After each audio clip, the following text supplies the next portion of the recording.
কোথাও একবার পড়েছিলাম, সৈয়দ মুজতবা আলীকে কোনো এক আসরে মদ খেতে দেখে এক সাংবাদিক প্রশ্ন করেছিলেন, আপনি যে মদ খাচ্ছেন এটা দেখে তরুণ সমাজ কি শিখবে?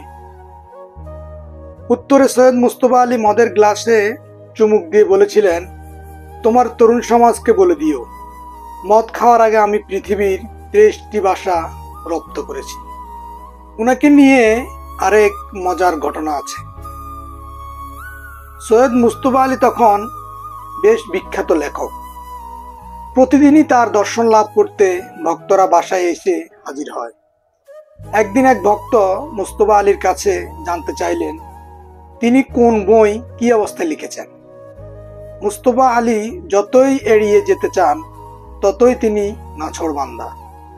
শেষে মুজতবা আলী সরাসরি উত্তর না দিয়ে বললেন, দেখো, সুইস মনস্তত্ত্ববিদ কার্ল গুস্তাভ জাং একদা তার ডায়েরিতে লিখে রেখেছিলেন, কিছু লোক আমাকে জিজ্ঞেস করে আমি কিভাবে লিখি। এ ব্যাপারে আমাকে একটা কথা বলতেই হয়, কেউ চাইলে তাকে আমরা আমাদের সন্তানগুলো দেখাতে পারি, কিন্তু সন্তানগুলো উৎপাদনের পদ্ধতি দেখাতে পারি না।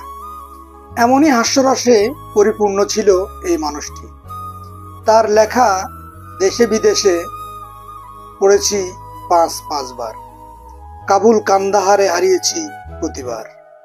ভ্রমণ কাহিনী কতটা আনন্দদায়ক হতে পারে তা এ বই না পড়লে বুঝতে পারতাম না।